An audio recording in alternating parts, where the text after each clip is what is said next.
All right, we settled, we ready. Good morning, everybody. Can you all hear on Zoom? Okay.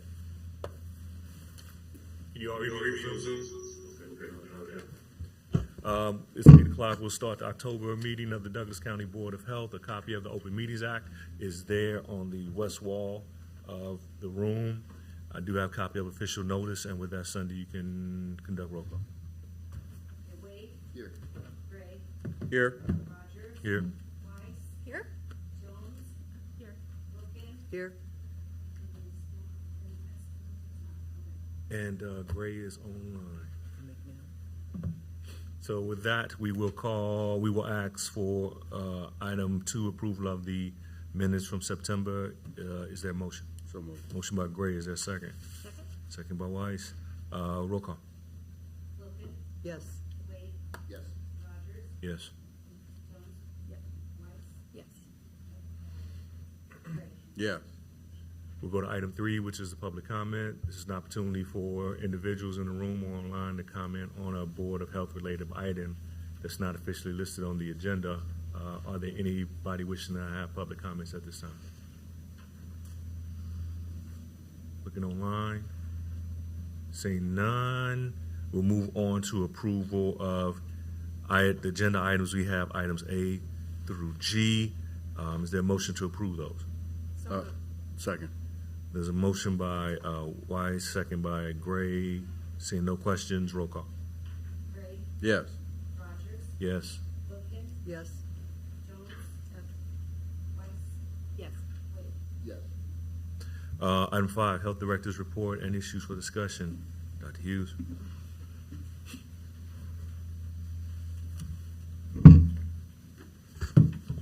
Good morning, everyone. Morning. It's good to see you all today.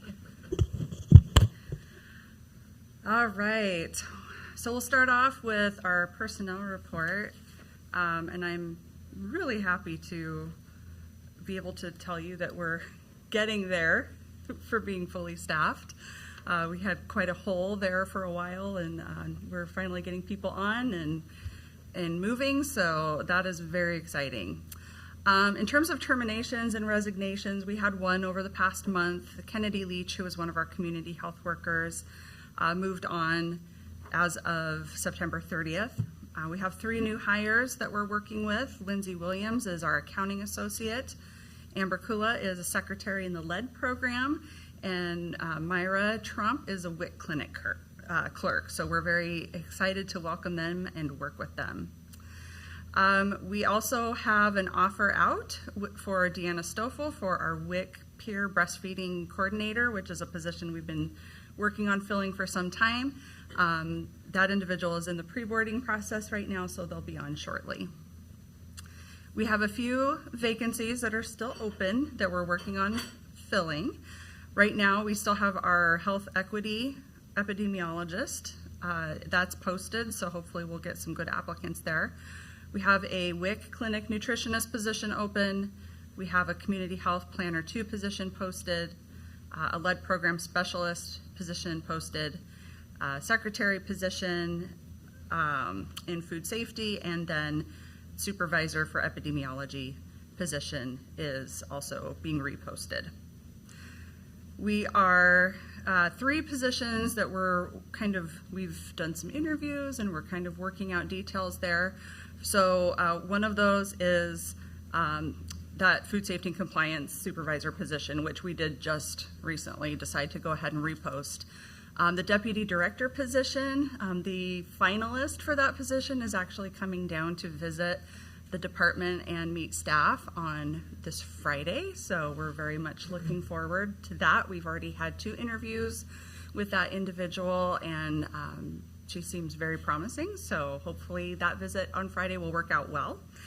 And then we interviewed for our senior epidemiologist position. Unfortunately, we didn't have any good finalists for that, and so we're really looking at what the needs are within our EPI program and how to best utilize that position at this time. It could look a little bit different, so I may have something completely different to tell you about that position next month.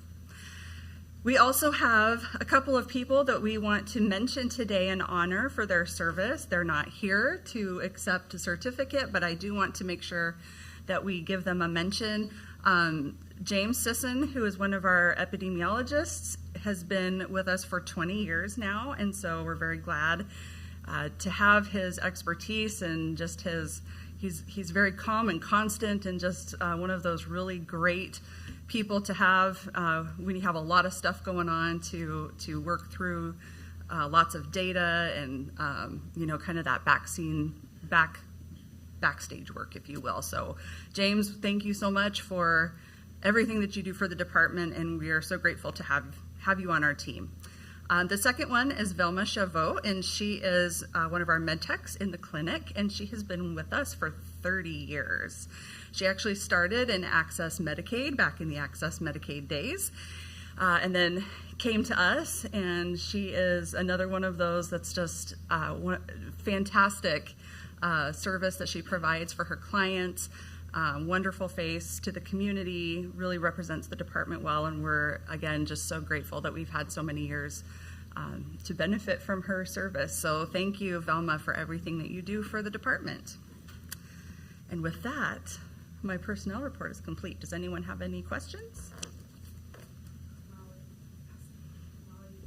Molly, do you have a question? Or do you have something you would like to say about Velma? She's not able to hear the audio, that's what she said. Oh, no. Okay. Is she the only one? Looks like there's a few people that said that. No audio. That's not good. Let me see. I was going to try turning mine on and... We're working on it. Yeah, I'm afraid mine's going to do the same if I unmute it, so.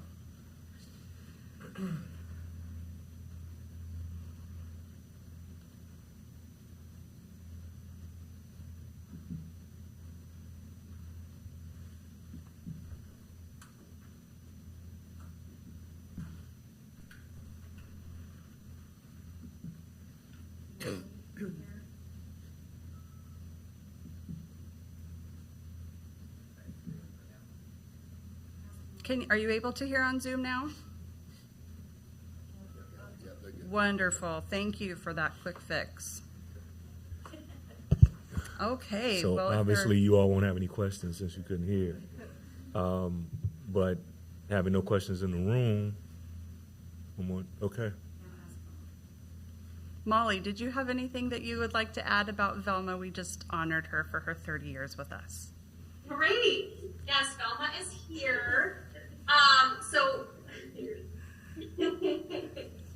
I've known Velma for the past 2 years, which is just a very small portion of her 30 years, but already in those 2 years, I got to know her a lot. She's contributed so much to the health department, to her community. She had an outsized portion of our, she had a huge part of our portion of the COVID-19 pandemic response for vaccines. She's our go-to support person for Nessus. She's pretty much the expert on that. And yeah, we love her, and we're so happy that she's on our team, and hope to have her for many more years if she'll have us. So thank you to Velma for your service. Thank you, Molly. For sure. Thank you, Velma. Thank you. You got any words, Velma, or not? Just thank you for your service. Oh, no, thank you guys very much for recognizing my, All right. All right. That's it? I think that's it. All righty. No COVID dashboard?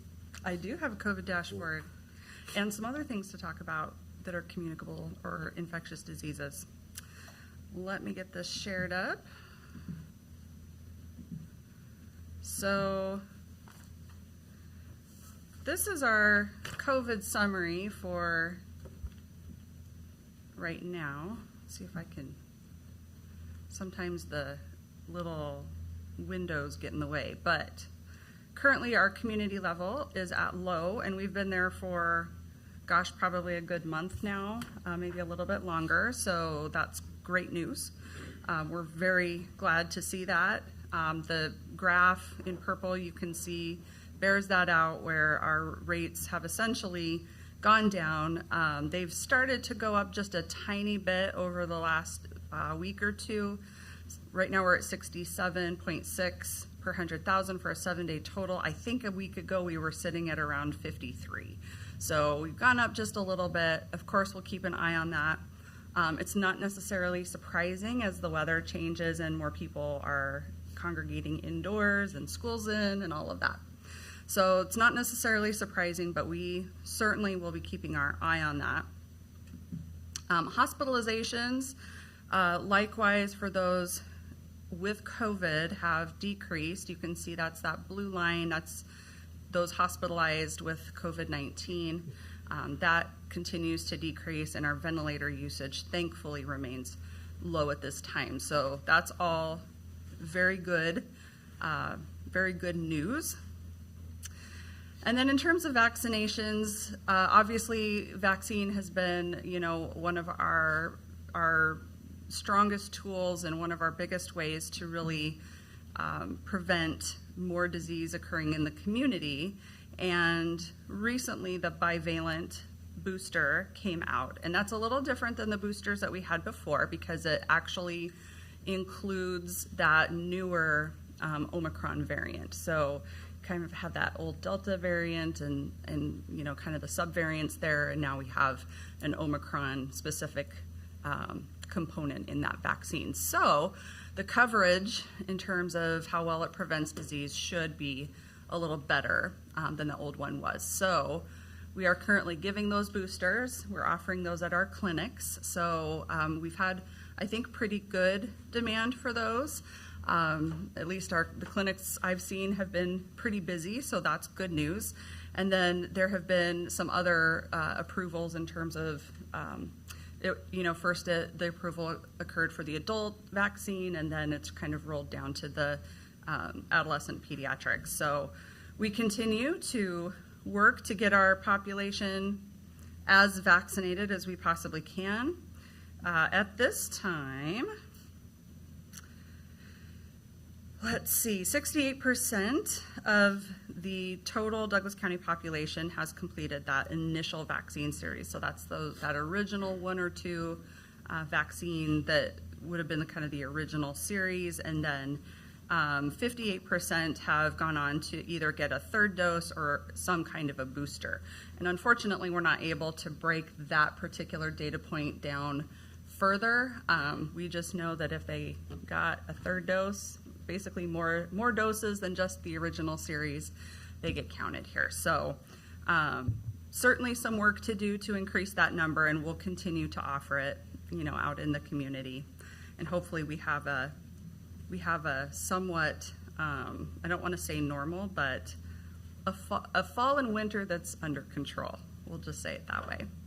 So basically COVID in the community right now is kind of holding steady, which is great news.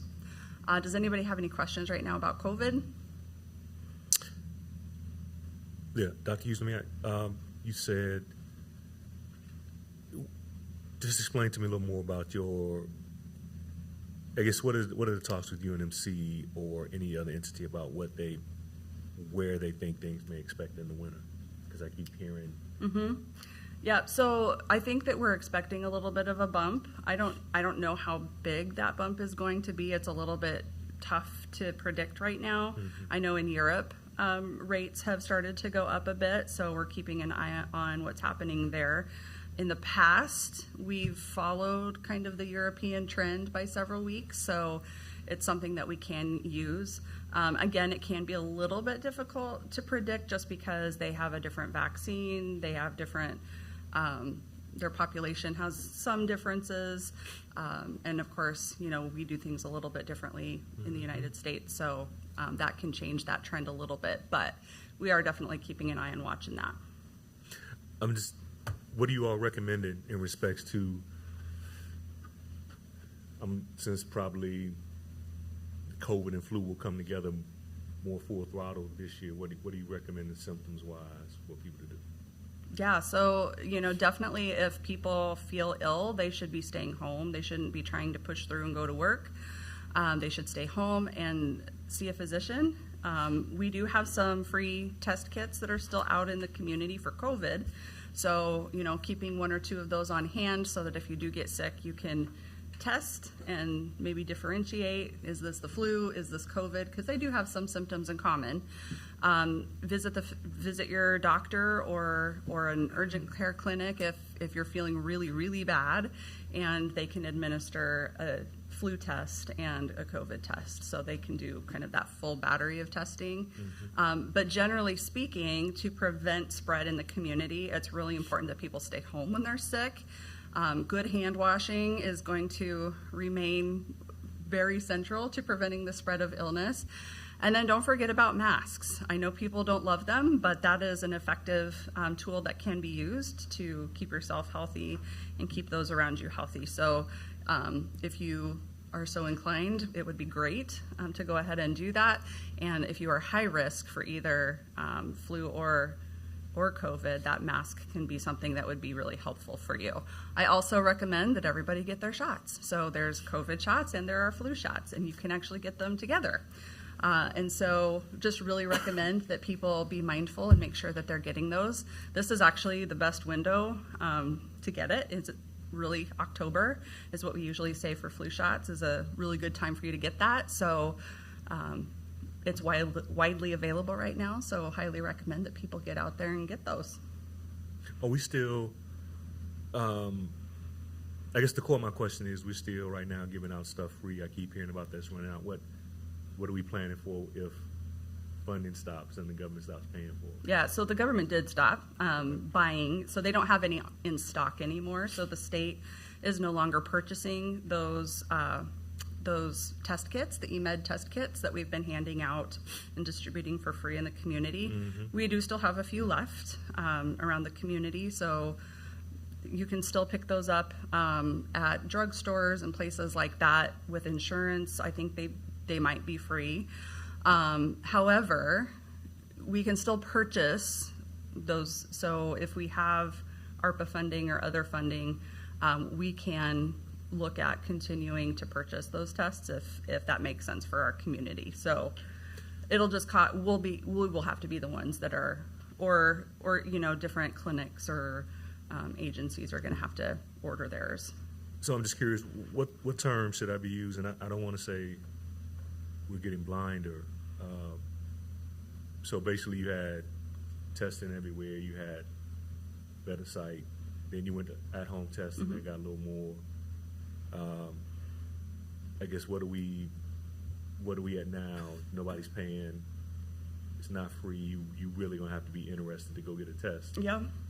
What are you all planning? How? I'm just curious. How should we adjust? I mean, I'm sure we adjusted now, but it's winter, it's cold season. Yeah. And those tests out there. Absolutely.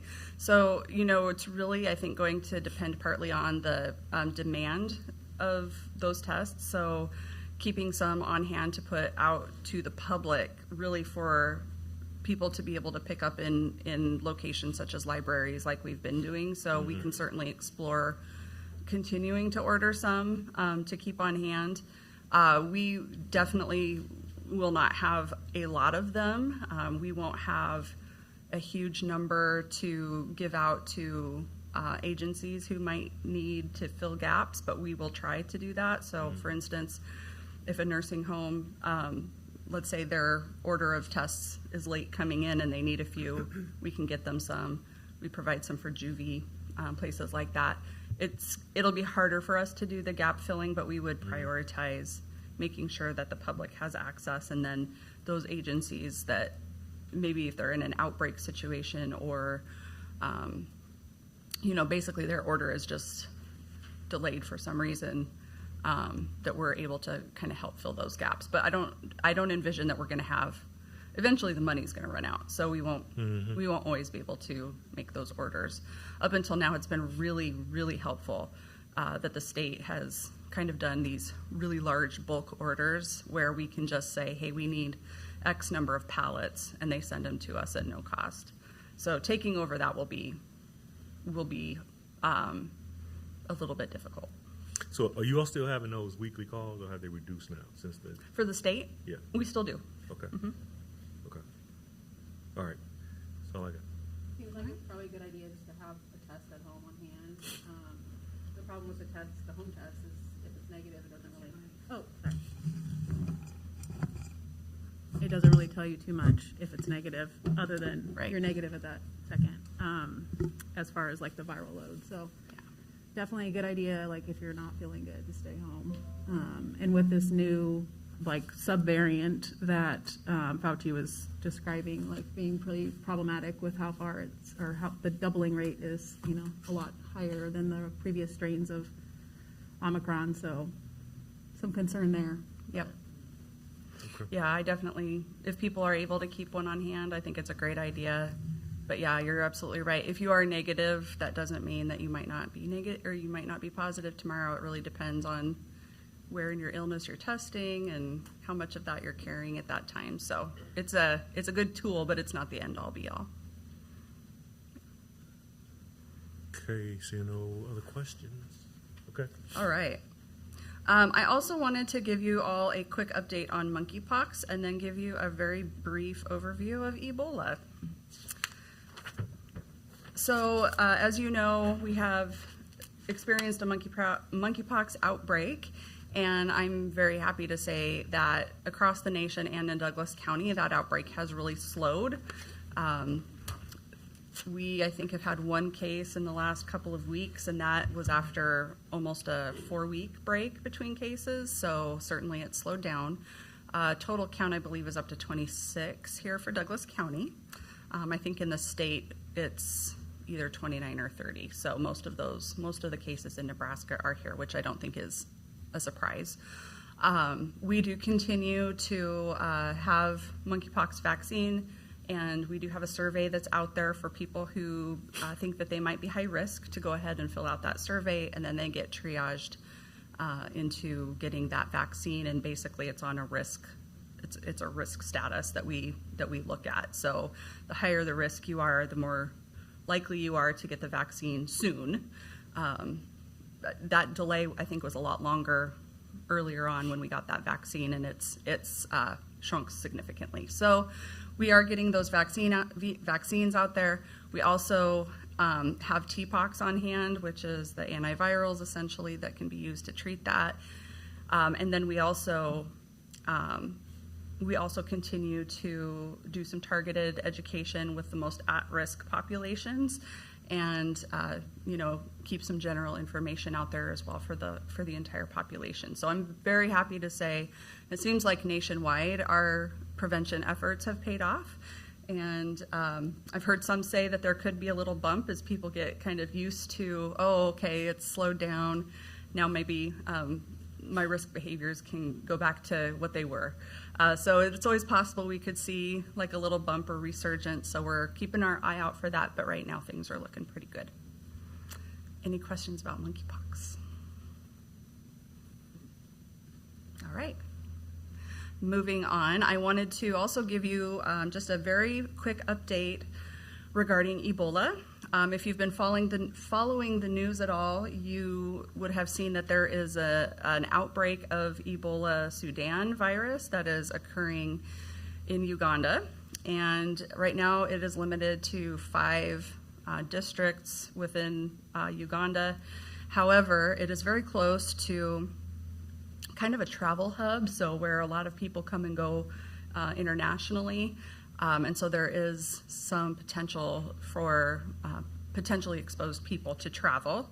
However, here in the United States, anybody who's traveling back from Uganda is essentially routed through 5 different domestic airports where they have special screening set up. So trying to make sure that we're able to, anybody coming back, we're able to screen and make sure that we're keeping an eye on.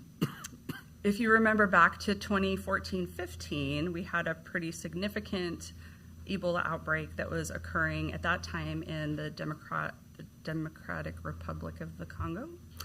And we, at that time, received actual aid workers or physicians who had been working in Africa with the infected populations who contracted Ebola themselves and came back and were placed at the biocontainment unit here at Nebraska Med. That is something that could happen again, depending on how big this outbreak gets. It's something that I know UNMC it's high on their radar right now. We've started having conversations with UNMC. We have, at Douglas County Health Department, have brushed off all of our plans for Ebola response. We have met with UNMC to kind of talk about the plan, who would call whom, how would we know that we were getting a patient, how much lead time would we have, all of these things, and then really looking at what we would need to do on the community side. So we could not only get patients, but we could also get high-risk exposures that we would need to monitor. So really just making plans and making sure we're well prepared if we happen to get any patients here in Omaha. We have also stood up our internal incident management team so that internally we are very well prepared. As soon as we hear that we're getting a patient, we can get started on our response. And then I also called together Unified Command earlier this week just to do basically a pre-response briefing and ensure that those in the community who would be involved in a response, so transporting patients, receiving patients at the airport, those sorts of things, that we're all prepared and we all have open lines of communication so that if we do get a patient, whether that's a high-risk exposure or an actual infected patient, that we are all able to basically not be scrambling to get our wheels moving. We should already have a well-oiled machine in motion at that time. So I feel really good about where we are with that. I'm very grateful for my EPI team and for my incident management team at Douglas County Health Department. They have really picked up those plans and made sure that we are well prepared. Our new ERCs have been absolutely stellar, already doing call down drills and stuff like that just to make sure that all of those little details are in place. So I wanted to just let you know what was happening out there and what we're doing to prepare for that in case there is something that could happen. I'm also keeping our local leadership up to date. So Mr. Rogers, the mayor, the chair of the county board, city council, everybody knows kind of what we're doing and what's happening. So there shouldn't be any surprises if it happens. Do you have any questions about Ebola?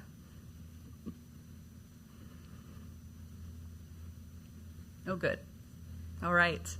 With that, I think I'm done with my reports. Okay. Thank you, Dr. Hughes. Thank you. Go on to item 6 and give the team from Methodist time to set up if they need. All right. So item A is our continuing presentations to reconvene, presenting on community needs assessment and partners, presentations on the community benefits. And today we're glad to have Methodist Hospital System here today and their Vice President, Jeff Prohaska. Thank you. I'm getting you set up here. Okay, thank you. You bet. Give Jeff time to get set up. I don't know if you want to introduce everybody else that's here. Yeah, sure, absolutely. Well, thank you very much for having me. My name is Jeff Prohaska, Chief Strategy Officer for Methodist Health System. I brought my team with me. It's Mike Krause and Lynn Luke here. We're happy to be here. One, to share our story. I think it's great that the board asked us to come in and periodically give updates on our work in the community. But two, for you, to hold us accountable, the important role that the health systems here in our community have in improving the health of our communities. It's important to have this kind of dialogue and check in and give you guys updates on where we're at. Thank you, Dr. Hughes.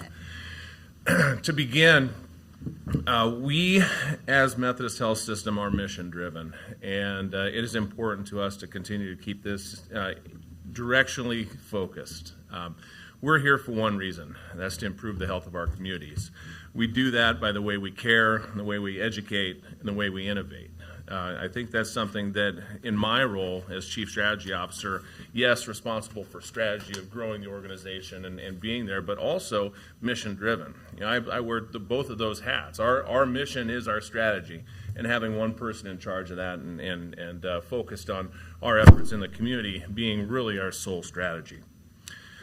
When it comes to our focus, another guide we have, and I think it's a wonderful tool to listen to the needs of the community, and here in Douglas County to have our community health needs assessment be a partnership effort between the Douglas County, the health systems, all coming together with PRC to conduct the community health needs assessment. Now, as part of IRS Code 501R, we're required to discuss and talk and publish which initiatives we're going to pursue and also those that we're not. At Methodist Hospital and Methodist Women's Hospital, the two hospitals that we have within Douglas County, we've broken them down into priorities 1, 2, and 3. The first set, those priority 1 issues, those are the ones that Methodist Health System wants to be leaders in. These are things that we feel we have the core competencies within the health system to truly lead efforts to change in the community. Within the next category of priority 2, we want to partner. We know that we have some competencies, but there are others in the community that possess the focus, the resources, and the skill sets, quite frankly, in place to address those issues. But we feel that it's an important role for the health system to participate and partner with those organizations in the community to affect those health items. Then the third category is where we want to participate. You know, we recognize that each hospital has its own roles, it has its own responsibilities, its own competencies, that if the opportunities exist, that we would be there to participate. As I mentioned, the Community Health Needs Assessment is serving as a guide. I'm going to walk through each of our priority issues and our efforts in the community to address those issues. The first one being a priority 1 for both Methodist Hospital and Methodist Women's Hospital is access. You know, this is really the role that health systems serve primarily in our community, is to be there. We need to be available for the community and for people seeking care. We have some challenges that exist in our community. The CHNA, the Community Health Needs Assessments, identified those challenges, and COVID further complicated some of these issues. As it pertains to access to health services, we're trending in the wrong direction. For those that have received care and experienced some difficulties or delays, that number is getting worse. The percentage of people that viewed this as a challenge is getting worse. Specific areas of the community absolutely are experiencing some of these challenges. Our role, Methodist Health System's role, is to be there. And so what we have done is geographically dispersed our services. You'll see more than one county here. We are multi-county, but we do have facilities, primary care, specialty care, urgent care available for the community. We have a lot of efforts in that emergent immediate care space right now, trying to be available for consumers, for patients, when they want care, how they want care, and really being available for them. New channels through our e-visit program, being able to access services digitally. We're certainly not going to have any constraints when it comes to financial need. We have our financial assistance policies available at all of our sites. And one of our unique roles that we feel we serve to expand access in the community is the number of providers. We have a shortage, whether it comes to providers in nursing or allied services or physician providers. There's a shortage, and we are serving a role in training future healthcare providers.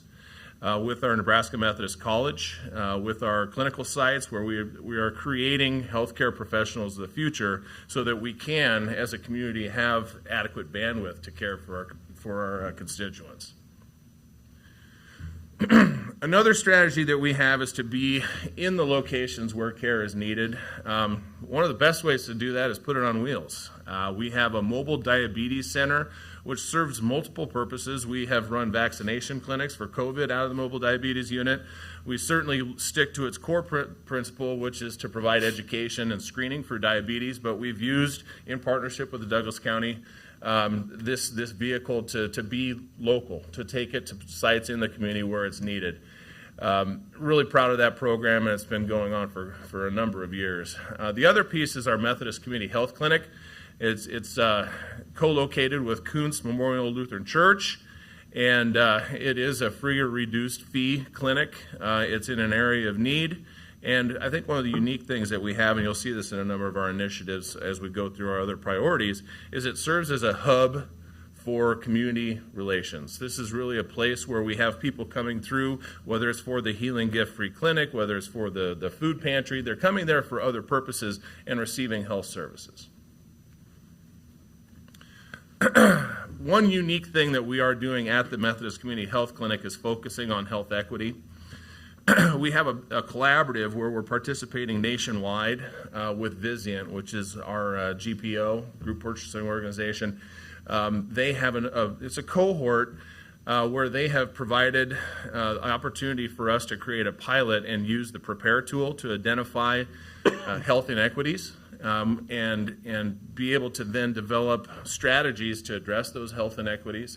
Our pilot program at the Community Health Center right now, we're identifying the top issues as housing, education, transportation, and behavioral health. We're in the process right now of looking how to develop strategies to address those health inequities, reduce barriers, and really use the data that we're gathering in this pilot to be able to risk stratify so that we can focus on the populations that need these extra strategies to help reduce inequity. The next priority that we want to focus on is cancer. We have a survivorship issue here. Our mortality rates are greater than the U.S. average and well below the Healthy People 2030 goal, or way above the Healthy People 2030 goal. We have to focus on efforts to identify early, to modify behavior, and to use data and genetic testing to our advantage. So first, our screening programs are well established in the community. We're at the Binational Health Week. The Coots Pantry is another place where we're doing a lot of these screenings. We also need to focus on our behavior modification. Primarily tobacco is one of our areas of focus. We're doing the No Tobacco Challenge. We're partnering to get this information out to kids early. It's a unique and creative and innovative way to get information about the hazards of smoking and vaping out to kids early. And then also using, as I mentioned, innovation, our genetic testing and hereditary risk, providing counseling, referrals, and education in the community to those about their risks of cancer solely due to genetics. One of the unique programs we have, again, taking care and screening and education out into the community. Our mobile mammography unit is a coach. It's an RV. There is a digital mammography unit in there. And we take it, and we are booked almost every day. This has been an amazing program in partnership with the Harper Family Foundation to be in the community. We're partnering with 10 different community-based organizations.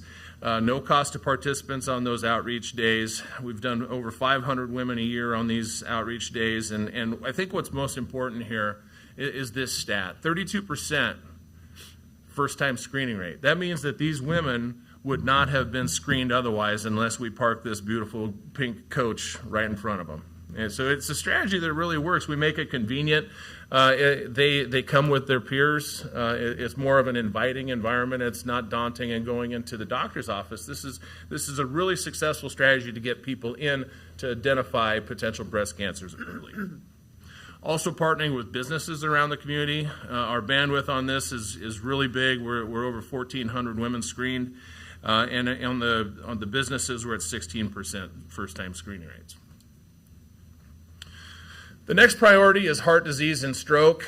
We want to focus on our initiatives in the community primarily on how well we do. I think one of the things that's important is when it comes to heart disease, when it comes to stroke, heart attacks, that we're effective and that we work as a team across the community to address these issues.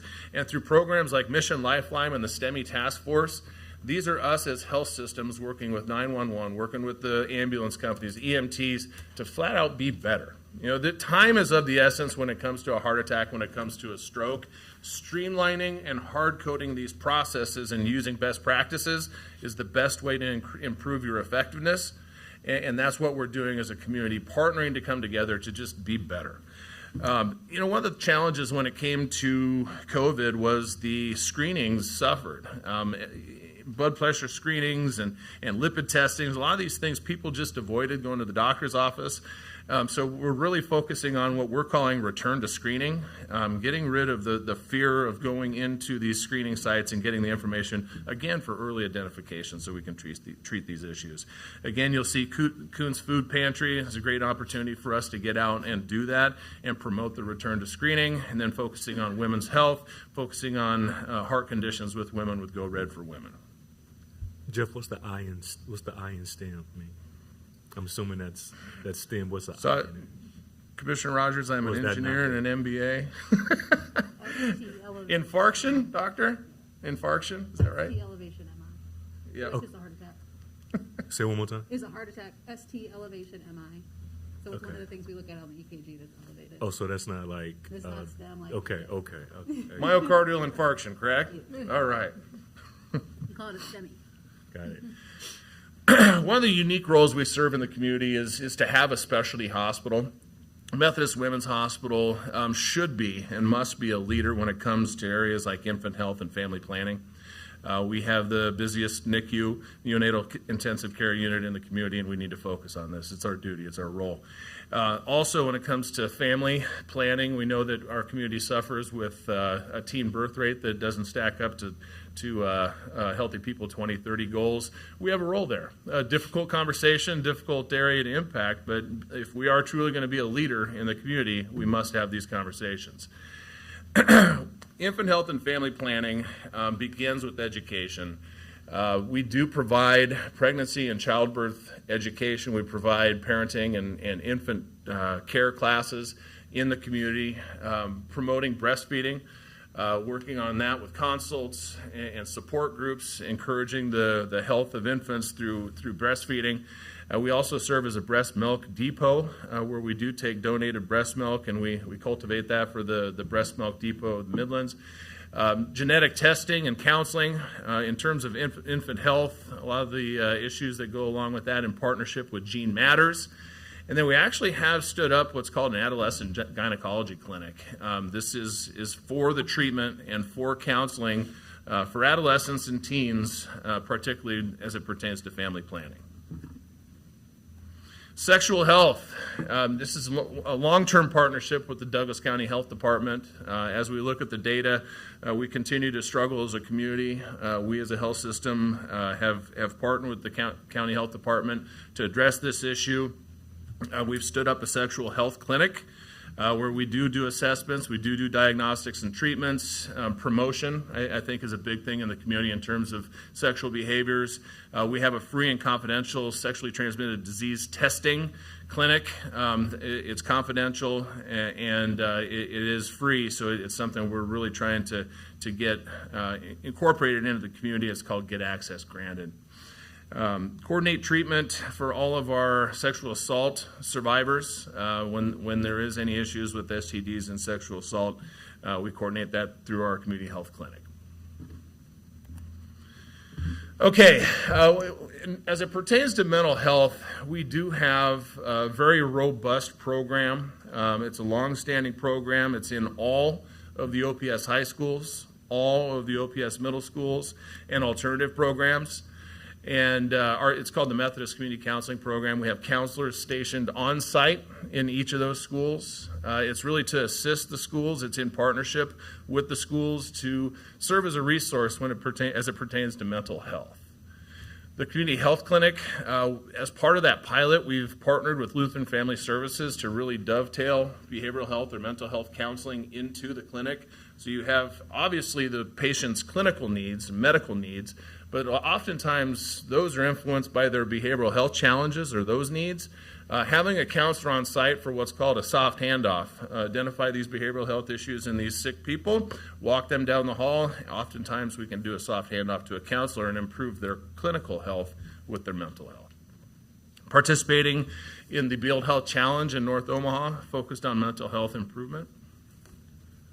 Can you describe that a little bit more? Yes, the Build Health Challenge is something with, it's a nationwide grant that they received for a particular zip code in North Omaha.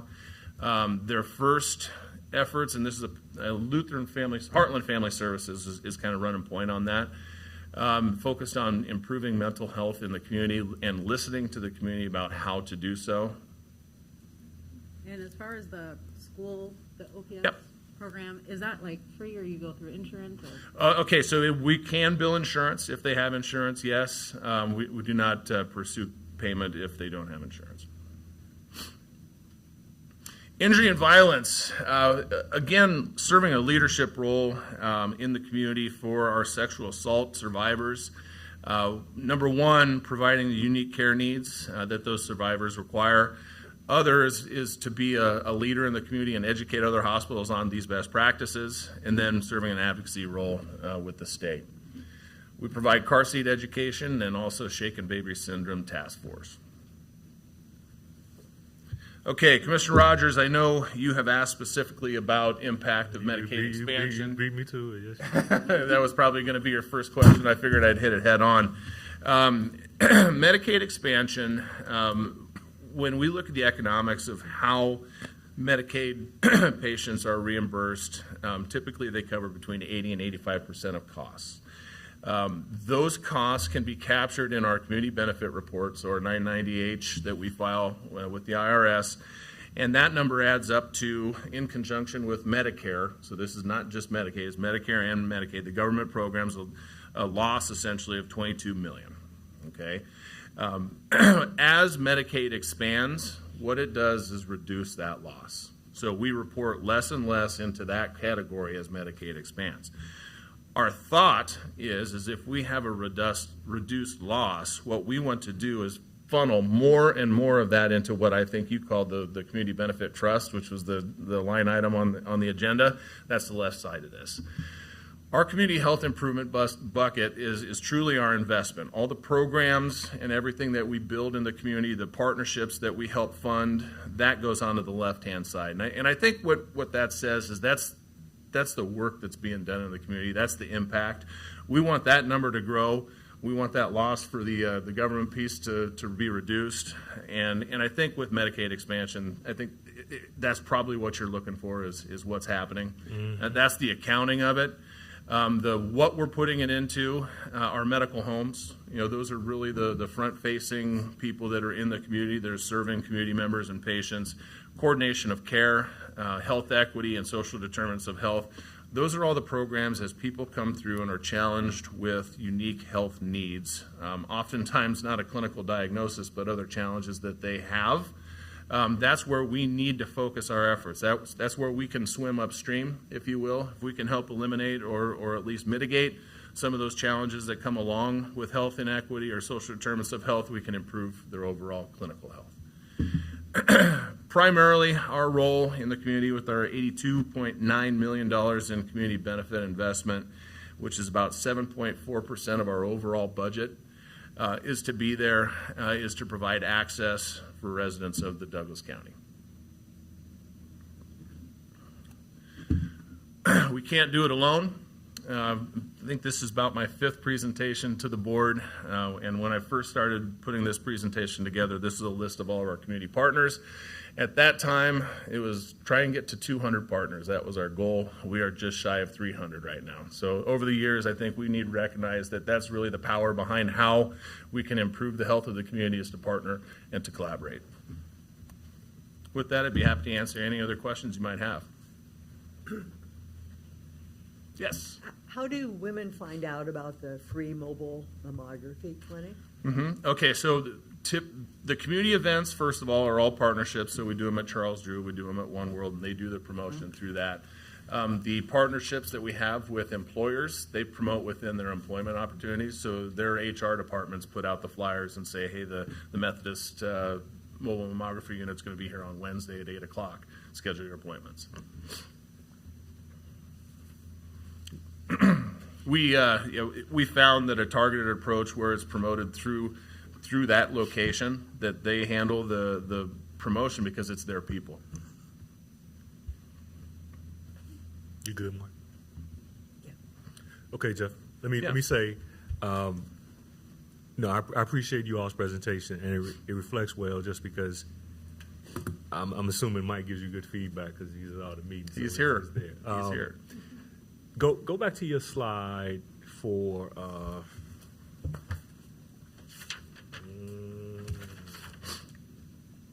the Vizient. Yep. that one. Okay. This is, so I'm assuming from why you explain this, there's other organizations that you group with that has Correct. buying power. You all are kind of talking through these issues, and this is the effort that I'm assuming when you go to the Medicaid page, this is the planning part that allows you to get a feel and vision for how you exercise that through the Medicaid expansion money? This is a tool. This is a strategy that we've deployed. We're learning a lot about health equity. When it is connected to Vizient, it's a knowledge-sharing organization as well as a GPO.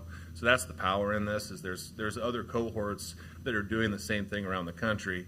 We get together and we share impact. We share our stories. We share what's been happening in each of those different communities, and we learn.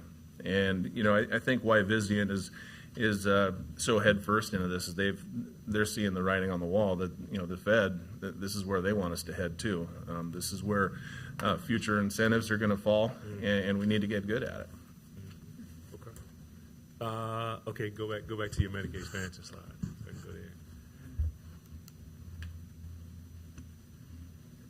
So I just want to say I appreciate this. You all have set the mark for whoever's coming now. You all are the. I mean, I kind of put children's in another category because it's a whole other piece with the children's piece. But as far as that, you're the first ones. So I'm trying to look at this. You're saying the total number is 82. Correct. That makeup. Okay, so more than half is going there. When you give me an idea. I'm just curious where you all are going, what you all are thinking through on the. I mean, I can kind of feel where you all are at from just the past presentations on the medical home and the coordination of care. Where are you going, health equity wise and social determinant of health wise? So that Vizient slide, you drew a great connection to that. That's where we're going. Okay. That's where we need to learn, and we have a great place to do it. One at the Methodist Community Health Clinic, but we have 40 other sites. Okay. Right? If we get good at it there, if we understand how to risk stratify, if we can really improve our overall population of patients. That's kind of a microcosm, if you will. It allows us to learn. So I'm assuming, like, say the Vizient piece, you go in there, you share knowledge, you get some best practices, and then you apply it to what the data tells you locally and find a way to implement it from there. So I'm assuming you need a little. I mean, the thing is, Medicaid expansion passed, and even when you are ramping up, then COVID hits and that sucks it out. So it's fair to say that probably you all need another year or so to really get a feel for this before you go. Okay. Right. Okay. So this is the mark I'm looking for next year, just so you know, I want to see where you all went with that. Okay. I'm good. Any other questions? Jeannie, you had a question? So there's new standards that are coming out with JCO Yes. in January that are going to put in place. Health systems are going to they're What's going to JCO standardize again? like What's how JCO for the- So our accreditation. Okay.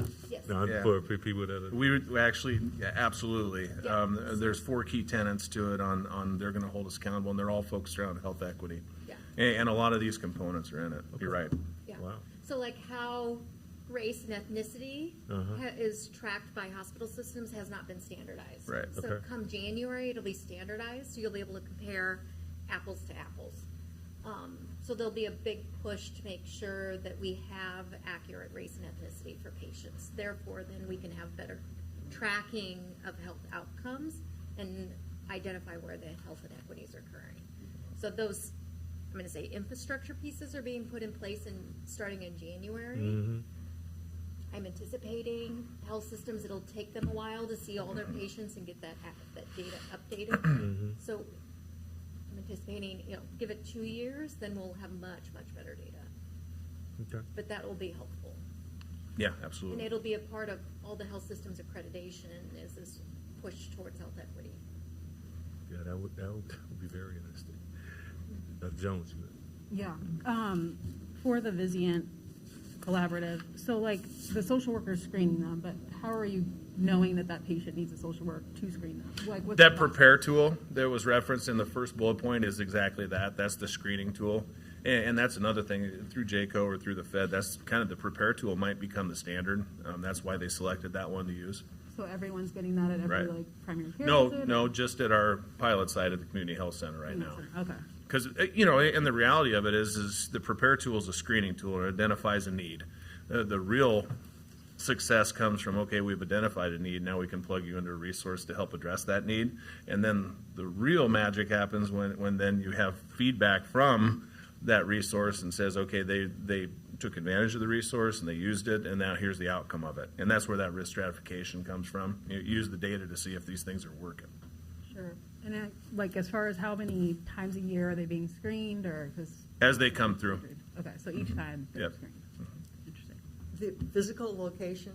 Yes. of The community health center, is that Coon? Yes. Okay. East side of the It- building.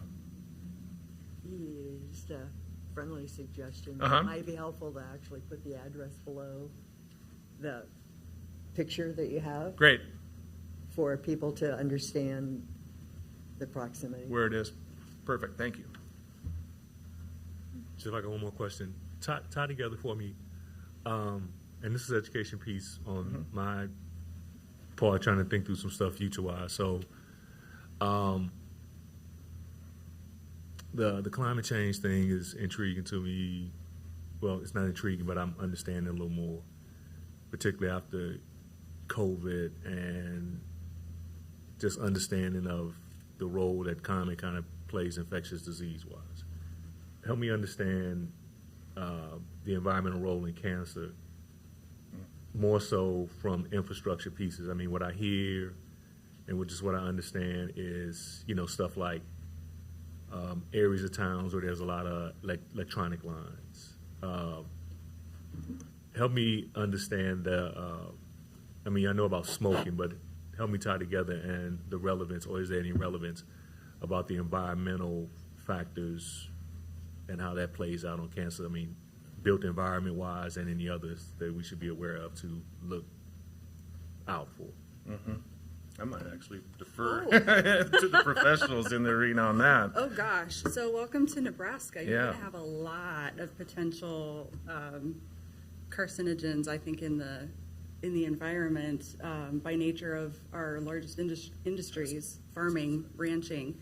Depending on how well you have agriculture set up to drain properly, what's in the air in terms of spraying, things like that. So that's talking, I think, more about like your urban-rural interfaces.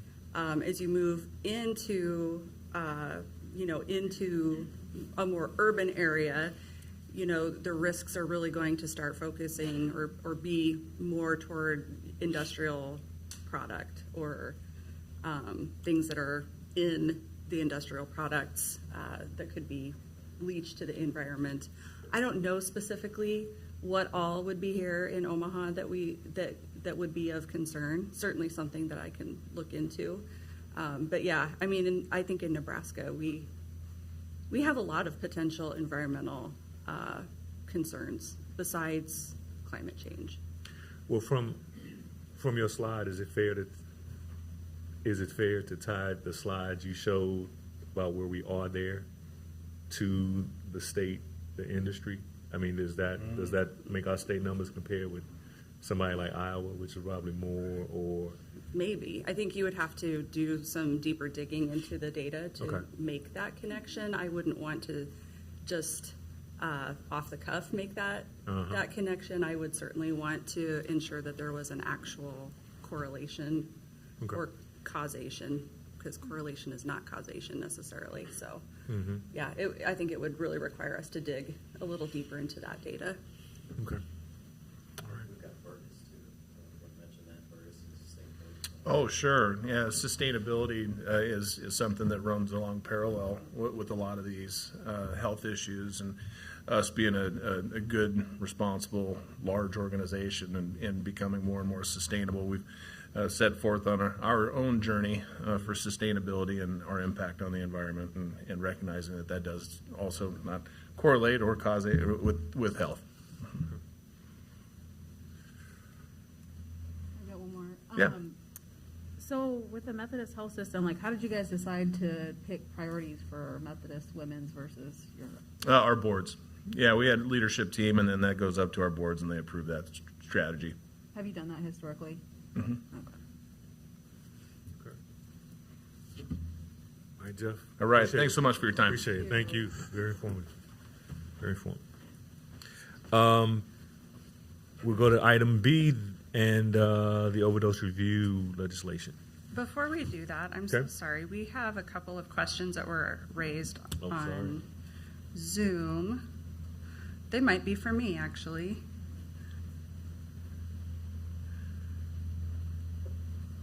I did call. Oh, Molly answered it. Oh, wait, hold on. Dr. Figgs, you have your hand up. Go ahead, Dr. Figgs. Dr. O'Keefe had her hand up first. Oh, okay. Dr. O'Keefe, do you want to go? Hi. I actually just had a question for Jeff about his the screening patients for social needs, and then I was glad that he brought up the kind of the feedback loop to so that the healthcare providers can know that that patient's been helped. I was wondering how that works at Methodist. Like, how do you have like something that communicates with an agency and then back to the health record, or No, how does that no, feedback? that's actually the process we're trying to develop. No, you're right. That's so important. We've got it through to the point where we make the referral, and the feedback loop is kind of the piece that we're missing. That's the challenge I think all healthcare providers have. That is the area of focus, because that's where the real impact happens. You're right. Yeah, so I asked because we're actually, I'm working on a collaborative that gathers community-based organizations together, and they are using a tool called Unite Us. Yep. You know about that? We're working on that. Jeannie just leaned over and asked me if we're part of that, and yes, we are. That's great. That's great, because I know that they're working on creating a direct link from the Epic EHR, so that the providers don't have to actually go to another website. You know, it's always good to make the workflow kind of as simple as possible to make things work. Right. That's great. You all still use Cerner? We are, sir. Yeah. Dr. Figgs? Good morning. This is not for Jeff as much as it is Chris. Commissioner Rogers, could you expand on your comment about, I think you said electrical exposure or power lines, or is that what you were talking about? Well,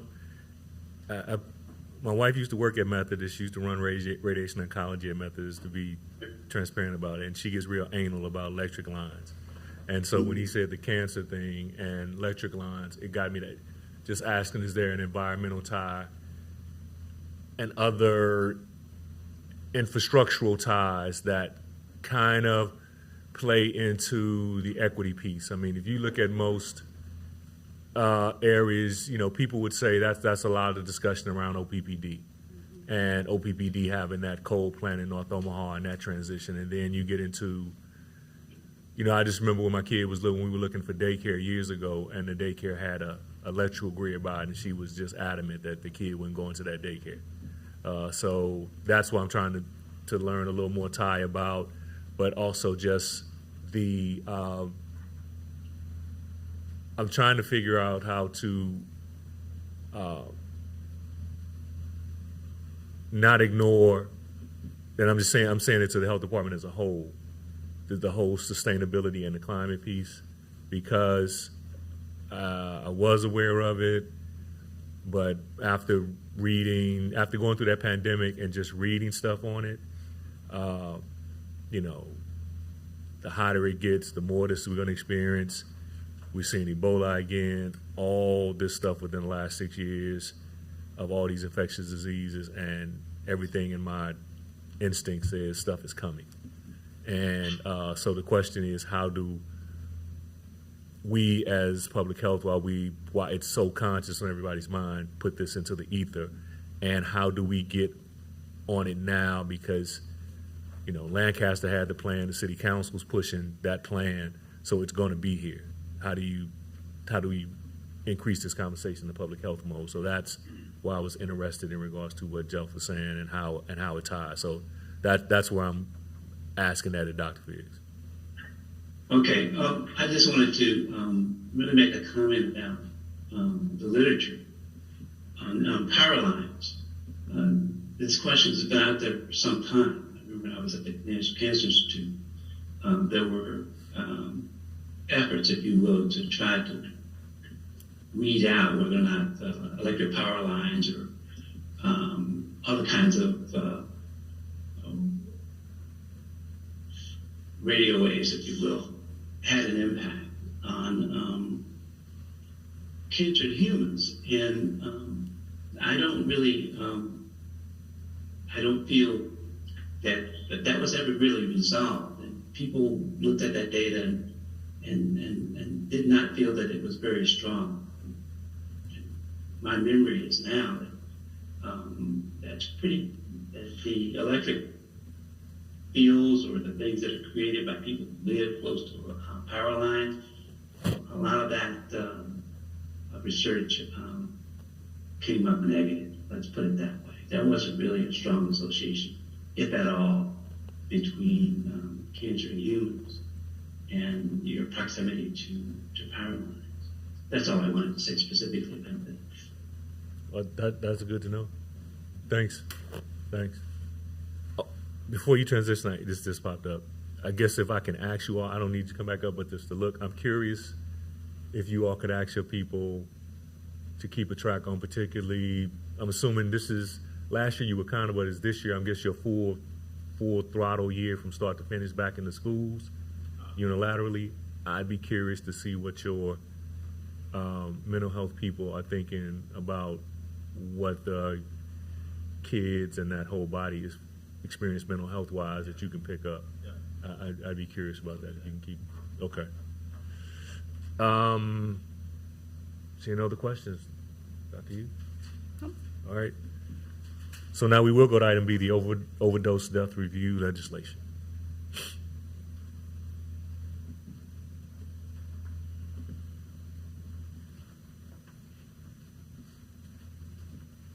All right, and we're going to hand this over to our health promotion team. Go ahead, Patty, you're up. Good morning. I'm Patty Falcone. I'm the Supervisor of Health Promotion, and over the last about almost 2 years, we have been working on the overdose fatality review. And I just wanted to introduce the individuals who are working on that. We have Cheryl Bronson in the back over there, and I have Diana Ortiz, who will be speaking on our progress that we have made over the last couple, almost 2 years. And then online, we have Carrie Pamikata, who we have been working with Coalition RX over as a partner during this time as well. So I will let Diana give you a little update, and then I'll be back. All right. Good morning. Thank you for allowing us to speak on the overdose fatality review team. Some of you may know what a fatality review is, and there may be some who are not overly familiar, so I'm just going to go back to basics. We call our team that gets together our Douglas County Overdose Fatality, and our mission is to assist Douglas County's efforts in preventing drug overdose deaths and inform prevention and intervention efforts. What we do is conduct confidential case reviews on overdose decedents in Douglas County. What we're looking to do through the mission of the overdose fatality review process is that by reviewing overdose decedents within our county, we are looking to identify those gaps in our public system where we need improvements such as prevention, treatment, or recovery strategies so that we can reach our goal in reducing overdose fatalities. In order to reduce fatalities, our strategies and programs must involve multi-agency and multidisciplinary teams. So this includes professionals from public health, health services, social services, first responder, and legal justice system backgrounds. We can really utilize local data and look at trends specific to us and work together to determine what we can do to help our residents. It's really important to take a public health approach to data collection. You're taking all the qualitative and quantitative data sets that you might have from the federal, state, and local government that you're using to drive decisions, but you're starting to add that social context and a collaboration of subject matter experts to truly understand what is happening to the residents in our community with substance use disorder. What are the gaps and barriers that they face? Meeting people where they are requires understanding their lives and circumstances, and that's how we figure out system-level change that will actually work for our residents. I wanted to give a bit of a background on fatality reviews. They're generally considered a system-level intervention with action-oriented. Many are familiar with FEMUR and the role it plays in reducing infant deaths. Another example is hospital mortality review committees that identify gaps in care to reduce inpatient mortality. Another newer example is case review techniques in reducing jail populations during COVID-19 pandemic. And then recently in Nebraska, there was legislation to establish a team that will review and analyze domestic violence related deaths. So how do you do this, right? It sounds like a huge task to bringing a team together. So we have started with identifying the key partners. So at the federal level, the CDC provides the Overdose Data to Action Fund to the state, and the Department of Health and Human Services provides our funding and technical support to the local health departments. At the local level, as Patty mentioned, we decided to collaborate with Coalition RX, and they have been really instrumental in providing leadership, coordination, and facilitation, and really bringing multiple partners from different sectors to our team. The process of establishing the OFR, so we really look at a guide to standardize the model nationally. The Bureau of Justice Assistance Comprehensive Opioid Stimulant and Substance Abuse Program, otherwise known as COSAP, they have this implementation guide that we follow for best practices. They also provide technical assistance, mentoring, ongoing webinars. That's really our guide as to what other OFRs across the country are doing and how they can help us in establishing our team. I really wanted to focus on this quote. I think it's so true with fatality reviews. You can't really know where you're going until you know where you have been. Many times we look at death counts in our jurisdiction, and what the OFR does is say, yes, we understand that we have overdose deaths, but we need to get to the factors of why are we having overdose deaths in our county? What are those potential common denominators in our county that are contributing to those numbers? And if we can figure that out, then we can start implementing some local level change to save lives. Again, the goal of the fatality review. Every overdose is a person who has a story that needs to be told, and that story and that information is what's going to help us realize what is happening at the local level. Just to give an overview of the action planning process, this year we have been meeting quarterly, and those meetings have really been focused on introductions, just getting to know everyone in the team, and providing local data and observations mainly, but really focusing on identifying recommendations. Our next step that we're working on currently is forming subcommittees that will develop those recommendations and really sit and figure out how we can address those observations that we discussed during the reviews. As you can see, we still have quite a ways to go as far as action planning. And one of the things that is very important as we go through this team is sticking to evidence-based overdose prevention strategies. So really looking at what resources we have nationally, what does research say work, and how we can use the local surveillance that we gather from our team to really bring those evidence-based prevention strategies to our local community. Just to go over a couple of successes, as I said, and we'll talk about challenges and barriers, but focusing on the success, it's really been an opportunity to bring many partners together in the community that may not have understood each other's roles and programs. Our reviews have the potential to promote an increased sharing of information and data regarding the prevalence of substance use disorder and the potential for overdose within Douglas County. And now Patty will speak on data challenges. Thanks, Diana. So you can see we've made great strides moving forward with the overdose fatality review, but some of our challenges have been in regards to data and gathering information. On the slide we have, on the left-hand side, there is state data. We have national data on the right, but we're really struggling with our being able to look at local data as well as individualized data, as the FEMR process has ability to do. So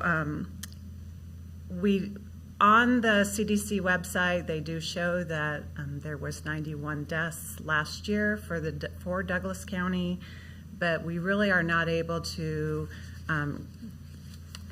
the data itself is kind of lagged. It's always usually about a year to a year and a half, or a couple years behind. With the pandemic, it even brought everything slower. So, and then also another issue is like the illicit drug supply drives the overdose epidemic within the local jurisdictions. Local overdose surveillance is crucial for prompt overdose prevention strategies. And then what I've brought today is you should have two pieces of paper on the SUDRS. That is our state unintentional drug overdose reporting system. This is the first one. This one is the fact sheet, and on the fact sheet, it really goes over, the SUDRS is really to provide comprehensive information on drug overdose deaths. And some of their goals for the SUDRS is for better understanding the circumstances that surround overdose deaths, as well as improve overdose data timeliness and accuracy. I've also given you a data sheet with SUDRS, and this is for overdose deaths in Nebraska from the SUDRS database from 2020. This database is really what we would love to be able to access for local as well as individualized level. We have, it goes over demographics on the left. It shows the drugs that were involved. But on the right-hand side, it talks about circumstances that are documented. And this is where, by this blue square, it shows in 2020 there was 53% of drug overdose deaths that had at least one opportunity for intervention.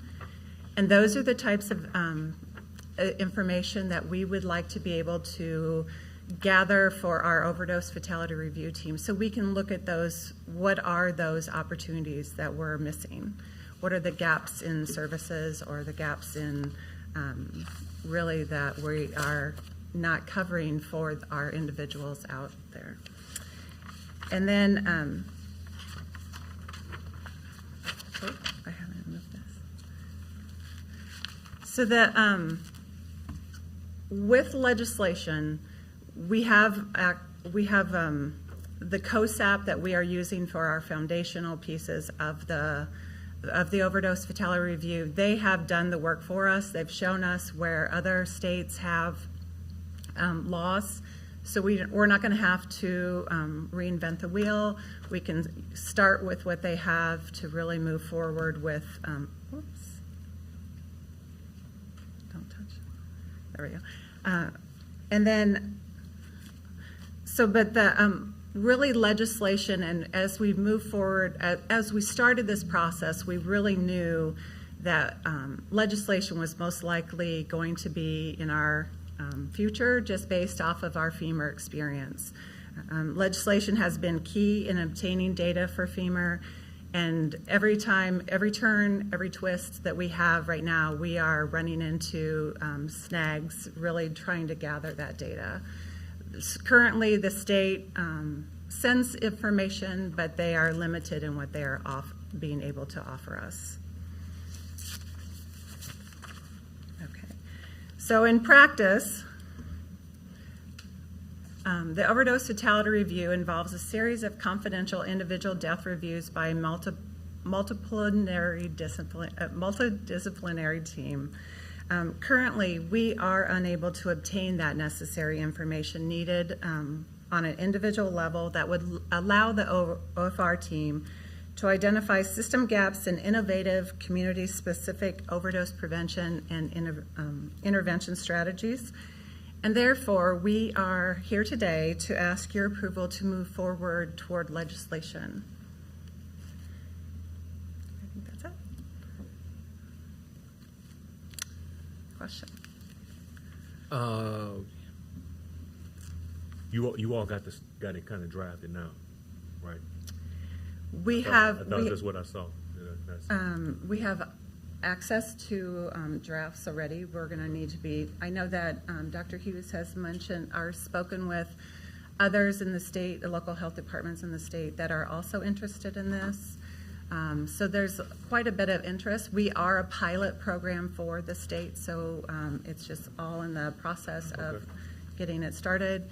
But we have language that we can utilize to move forward. Are we going to be doing this, or is Friends going to be lifting this, making the lift? Are we going to be lobbying for it as if it goes, are we going to be doing this for ourselves, or is Douglas County doing it for the state, or the Friends of Public Health doing it for the state? That's a very good question, and I don't know that that has completely been agreed upon yet. Okay. I did bring it up in Friends, I want to say maybe 3 weeks ago, and that's where we discovered that there was actually quite a bit of interest with some other local health departments around the state. So it's certainly something that we could explore. We could write it, Friends could champion it, really whatever is going to end up being most effective, I think is the route we'll want to go. So I guess for you all's time and purposes, because I guess the board just had this first meeting for state legislation yesterday. So if you all want to, what you were going to do to send it to let's talk to Mary Ann first to put it through that committee so it can get vetted. Because the question I still am asking, the Fed has this data. They send it to the state. You can see the state data. Right. What is the hook that's blocking you from seeing the local data? That's what I'm not getting. If they're letting you see the state data, what's the hook for getting the local data? It's the data sharing between the state and the local entities, because we're not considered the state. So there are limitations on what data can and cannot be shared.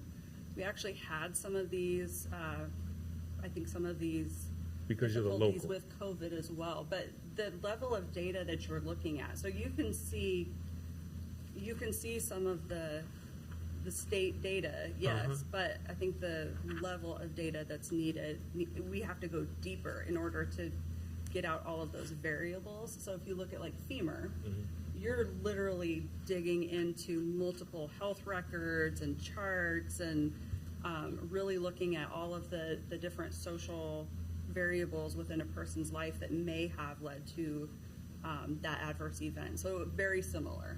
You have to be able to dig into that very personal level of data, and we can't get that from the state. Did Josh leave? Where you at? He's hiding. Oh, can you not do this through interlocal agreement?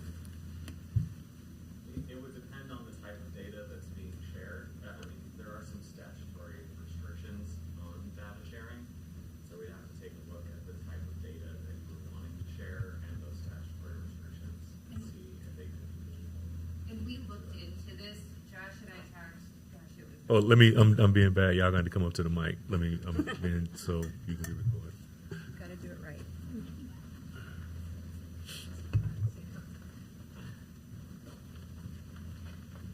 So Josh and I had actually talked, gosh, it was probably 6 months ago, I feel like, but we had looked into it because Vital Records collects this, but the contract that Vital Records has with the state, we are unable to get that individualized death certificate data and the information with individuals' names and records just because of those contracts and legality behind that.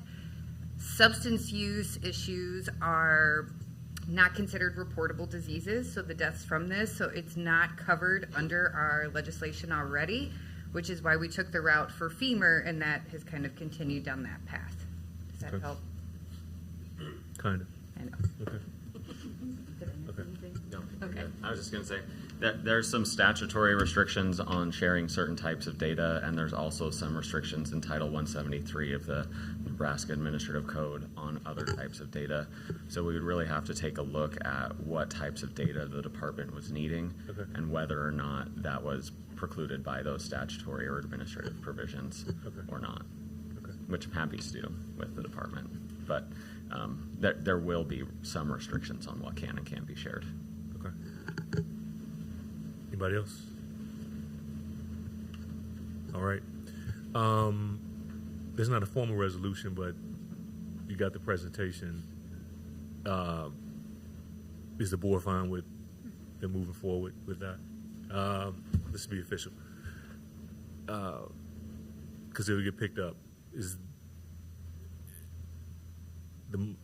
there a motion to approve the legislation being moved to the county's big agenda to get approved for the legislative committee of the county to review? I guess that motion Y says second. Second, Wade. Roll call. Gray, Yes. Jones, Yes. Rogers, Yes. Wade, Yes. Weiss, Yes. Yes. So, Leah, I guess let's just talk now. Talk to Mary Ann so you can get it. You explain it to her so she can put it on there and go from there. All right.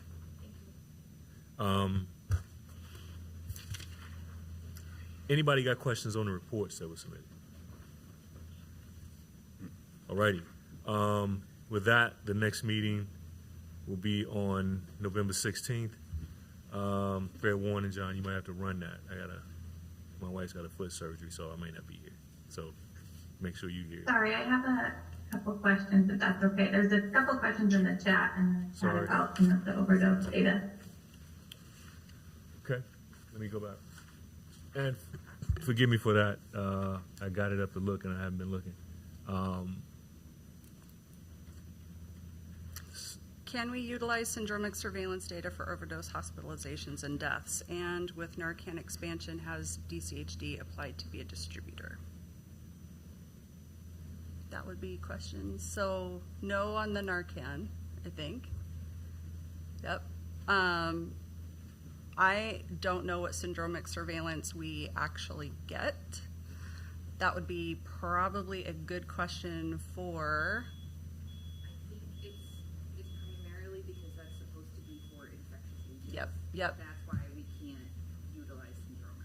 I would have been surprised if that showed up on syndromic, but it's been a few years since I've got it. So it is on the syndromic surveillance systems, but we do not have access to that. We primarily use our syndromic surveillance for infectious conditions. All right. Is there separate permissions that you need to get? then, Possibly. or- Possibly. All right. I think that the details of that are things that we can cover within the department, not here. Okay, I'm looking out here. No other questions in the chat? Taylor, did you have it? Okay. Well, yeah, I think one question I just had was, are there any prevention efforts or interventions that we can put in place without this individual level data? that's like evidence-based that we know works elsewhere?